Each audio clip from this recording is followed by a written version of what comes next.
The silent invasion commander Jake Morrison floated weightlessly through the observation deck of mining station Echo 7, watching Saturn's rings sparkle in the distance. The station orbited Enceladus, one of Saturn's ice moons, where his crew of 300 extracted water and rare minerals for the growing human colonies. It had been another peaceful day in what everyone called humanity's golden age of expansion. 23 colonies spread across 7 star systems, all thriving, all connected by trade routes and quantum communication networks. Humanity had spent the last century spreading through the galaxy without encountering a single hostile species. The peace shattered at 1447 Earth Standard Time. Morrison's communication officer, Lieutenant Sophia Reyes, suddenly straightened at her station.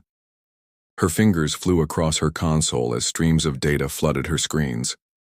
"Commander, we're receiving emergency broadcasts from multiple colonies simultaneously," she reported, her voice tight with concern. "The signals are garbled, but they all mention unknown vessels entering their systems." Morrison pushed off from the window and glided to her station. The main display showed their quantum communication network, usually a steady web of green connections between human worlds. Now, red warning indicators flashed across half the colonies.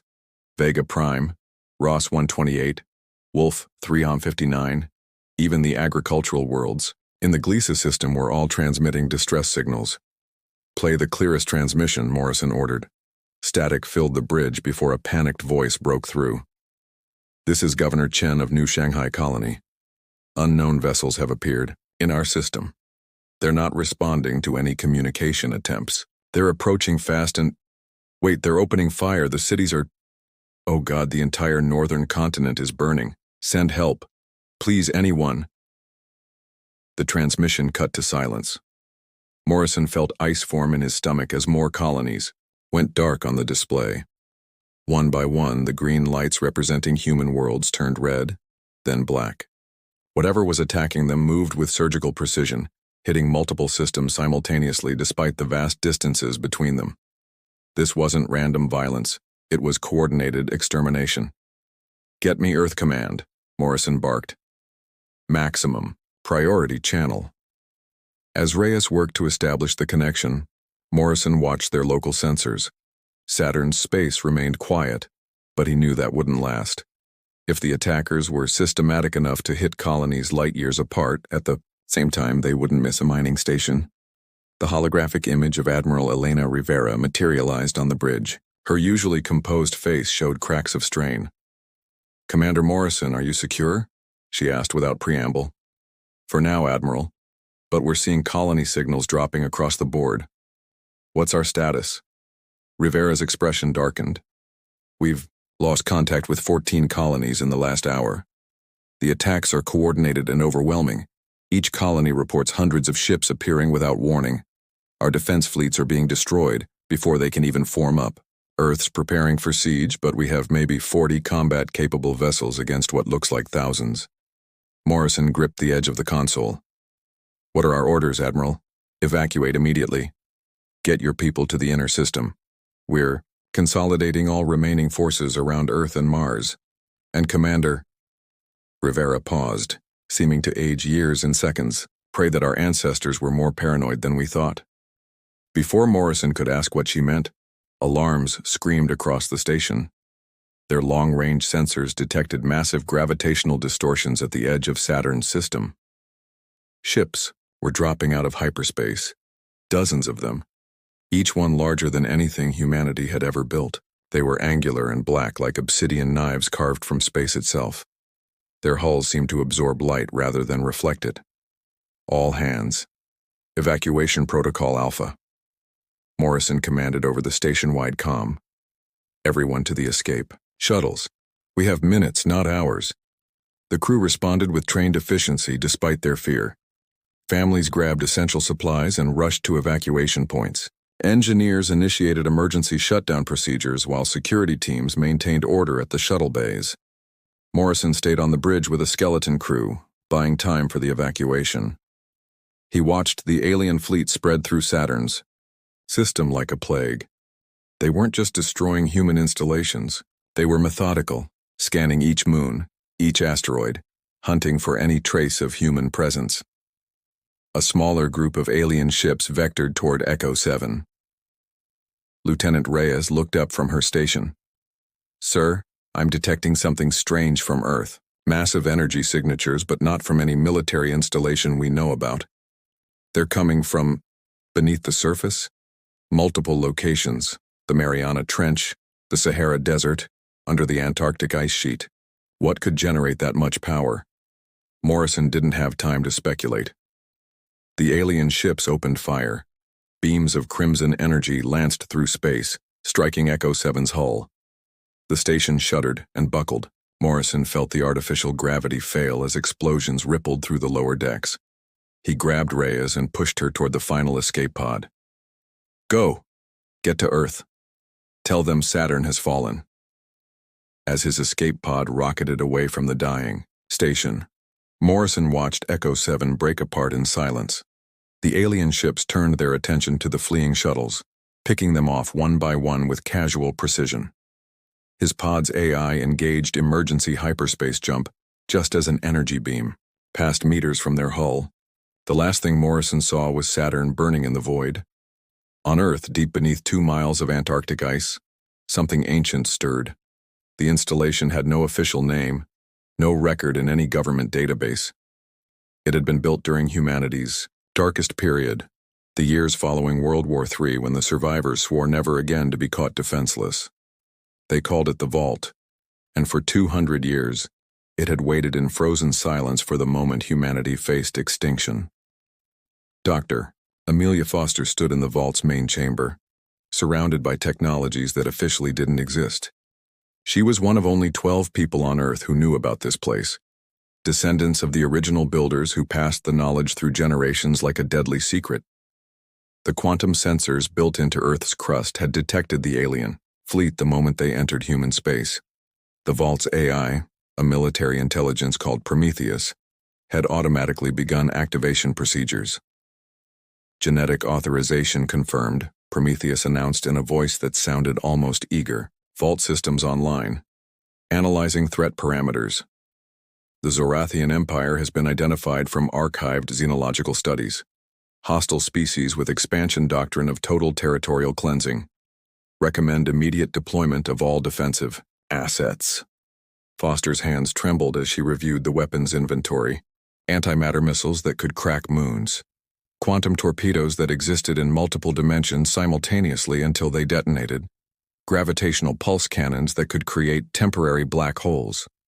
Nanite swarms programmed to consume any non-terrestrial DNA. And something called the Omega Array that even the documentation barely explained. These weren't weapons of war. They were weapons of annihilation. "How long until the alien fleet reaches Earth?" Foster asked. Prometheus calculated quickly. "At current velocity, the Zorathian Vanguard will arrive in 72 hours. However, I require 48 hours to fully activate all systems. Several weapons platforms have degraded and need reconstruction by automated facilities." Foster nodded grimly. "Then we'd better get started." Across Earth, similar scenes played out in hidden bunkers and secret installations. The descendants of Project Prometheus, the guardians of humanity's darkest secrets, began awakening weapons that had been deliberately forgotten. In orbit, Admiral Rivera watched her tactical display as Earth's pitiful fleet prepared for a last stand. She had no idea that beneath her, the planet itself was transforming into the deadliest weapons platform ever conceived. The Zorathians thought they were exterminating another weak species that had spread too far too fast. They had studied humanity's colonies, analyzed their defensive capabilities, and concluded that these soft explorers would fall easily. They had seen the gardens of New Geneva, the research stations of Kepler, the mining operations of the outer systems. What they hadn't seen was the species that had once turned their own homeworld into a radioactive wasteland and survived. They hadn't seen the civilization that had built weapons capable of cracking continents and then chose to hide them rather than destroy them. As Morrison's escape pod emerged from hyperspace near Mars, he transmitted his report to Earth Command. Saturn had fallen in less than an hour, but as he looked at Earth, he noticed something different. The planet seemed to shimmer with an energy field he'd never seen before. Ships were rising from the oceans, massive vessels that looked nothing like Earth's current fleet.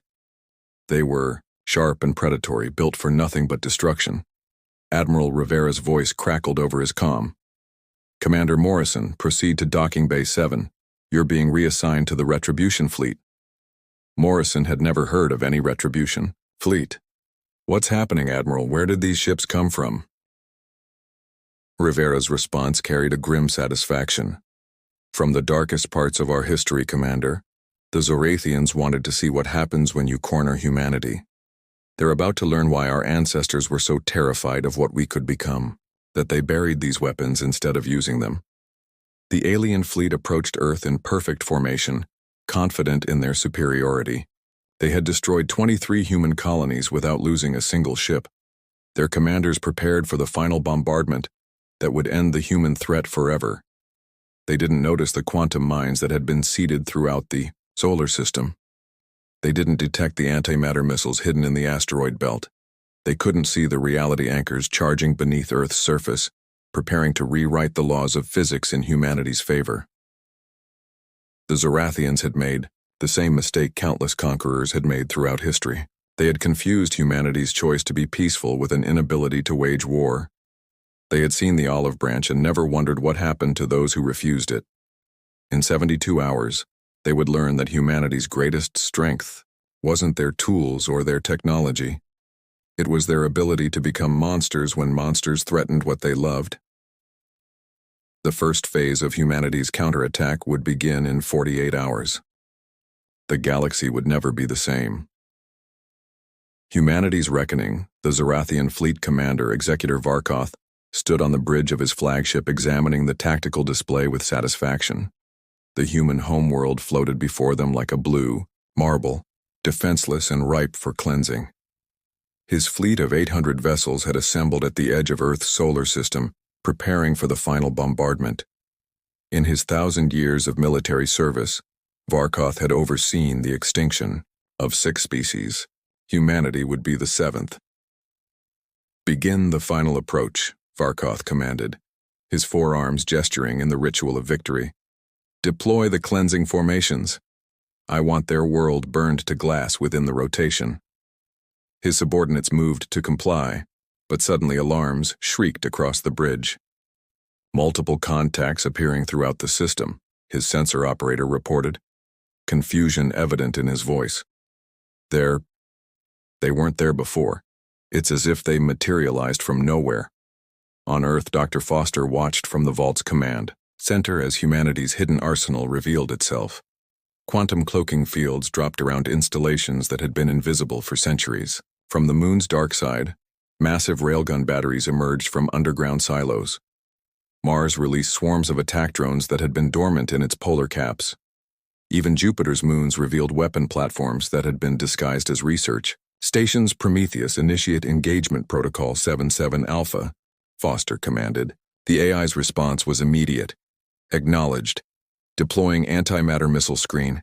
Activating quantum torpedo launchers. Reality anchors charging to full capacity. Estimated time to enemy fleet destruction. 17 minutes. Varkoth watched, in disbelief as space around his fleet erupted in violence. Missiles appeared from quantum tunnels, striking his ships before his point defense systems could react. 3 destroyers vanished in antimatter explosions that briefly outshone the sun. Something worse than missiles followed. The fabric of space itself began to warp around his fleet. Reality anchors, weapons that humanity had developed during their darkest wars, created pockets where the laws of physics bent to humanity's will. In one pocket, the strong nuclear force weakened, causing the hulls of Zorathian ships to dissolve at the atomic level. In another, time moved differently, aging some vessels thousands of years in seconds while leaving others frozen. Varkoth watched one of his dreadnoughts try to flee only to find itself flying backward, space itself refusing to let it escape. "Return. Fire. All weapons. Destroy everything," Varkoth screamed. The Zorathian fleet unleashed their arsenal, energy beams and plasma torpedoes racing toward Earth. But the attack struck shields unlike anything they'd encountered. The barriers didn't just absorb energy, they converted it, feeding it back into Earth's defensive systems. Every shot the Zorathians fired made humanity's defenses stronger. Morrison, now aboard the battleship Nemesis, watched the battle from his new posting. The ship was unlike anything in Earth's public fleet. Its hull was made of programmable matter that could reshape itself to optimize for any combat situation. Its weapons included things that shouldn't exist: gravity bombs that created micro-singularities, temporal missiles that aged targets to dust, and something called a causality cannon that erased things from existence by preventing them from ever having been created. Target locked on enemy flagship, his weapons officer reported. Causality cannon charged and ready. Morrison felt a chill.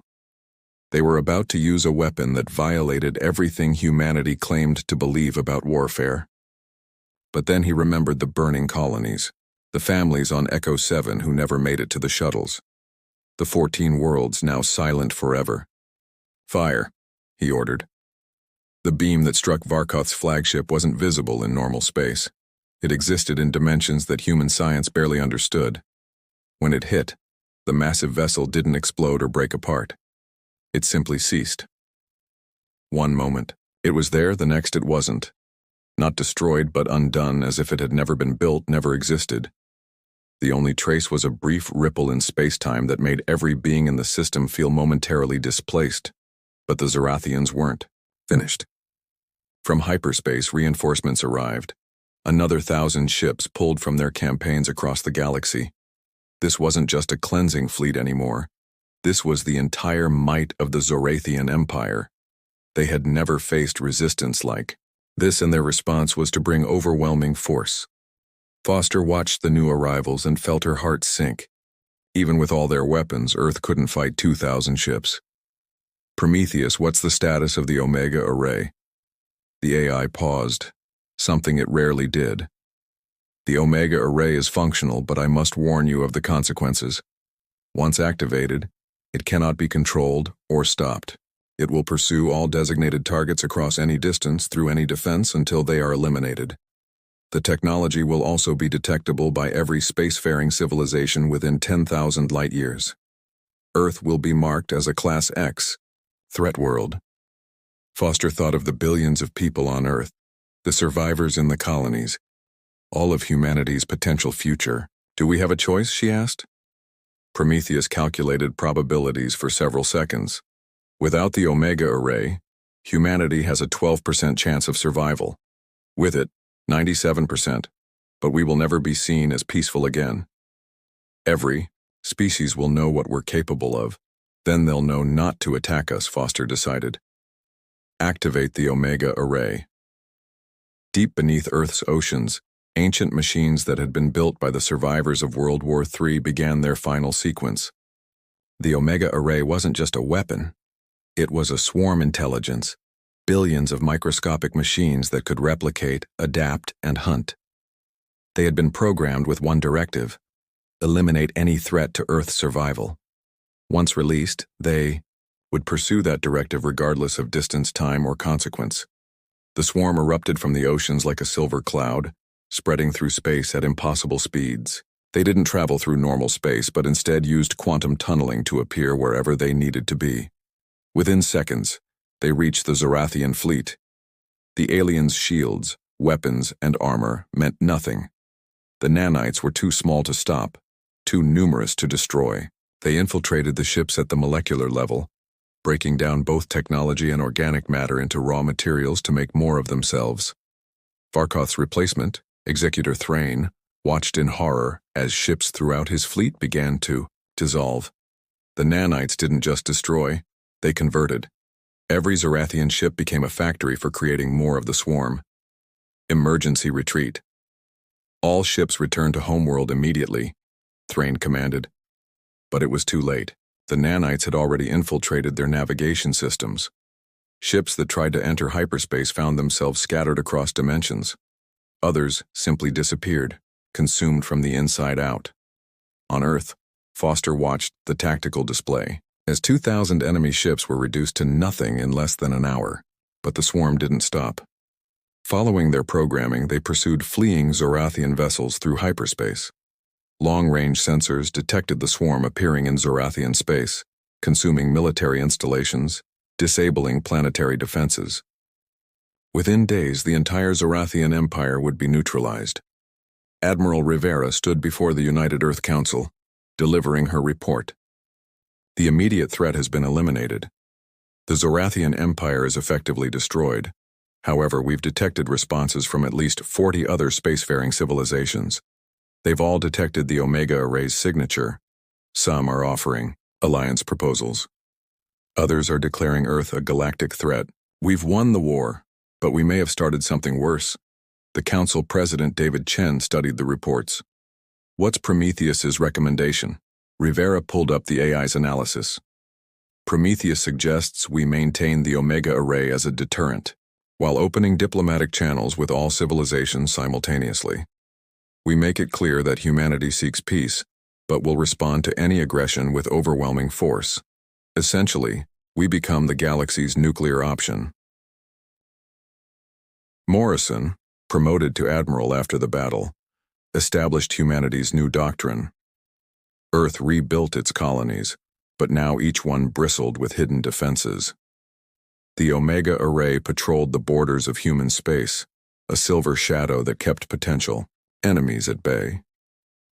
Some species called humanity the Death Worlders, the species that had turned their own planet into a weapon. Others called them the Guardians, the ones who would never allow genocide again. 5 years after the Zorathian attack, humanity had become something unprecedented in galactic history. They were simultaneously the most feared and most sought after allies in known space. Weaker species requested protection under Earth's umbrella. Stronger ones negotiated carefully, knowing that humanity's arsenal could end any conflict permanently. Foster, now Earth's Director of Strategic Defense, often stood in the vault looking at the weapons they'd unleashed. She wondered if their ancestors had felt the same weight when they first split the atom or created biological weapons. Humanity had saved itself by becoming the monster that other monsters feared. Prometheus, watching her thoughts through neural interface, offered its analysis. You preserved your species. In this universe, that is the only morality that matters. But Foster knew better. Humanity had survived, but they'd lost something in the process. The innocent exploration, the peaceful expansion, the belief that the universe was fundamentally good. They'd learned that peace was not a natural state, but something that had to be enforced, and they'd become the enforcers. The story of humanity's transformation spread throughout the galaxy. Some species saw it as a cautionary tale about awakening sleeping giants. Others saw it as proof that survival required the willingness to become terrible. But for humanity itself, it was a reminder. They had chosen to hide their weapons rather than use them, to explore rather than conquer, to build gardens instead of fortresses. That choice had nearly cost them everything. Now, as human ships patrolled the galaxy, they carried both seeds and weapons, offering friendship to those who wanted it, and annihilation to those who threatened peace. The colonies were rebuilt stronger than before, each one a hidden fortress disguised as a settlement. Earth itself became the most defended planet in known space, surrounded by weapons that bent reality itself. The Zorathians had struck humanity's colonies and triggered something they couldn't have imagined. They had reminded humanity of what they were capable of why their ancestors had been so terrified of their own potential that they'd hidden it away. But when faced with extinction, humanity had chosen to survive, no matter the cost. The galaxy would never forget that lesson, and neither would humanity itself.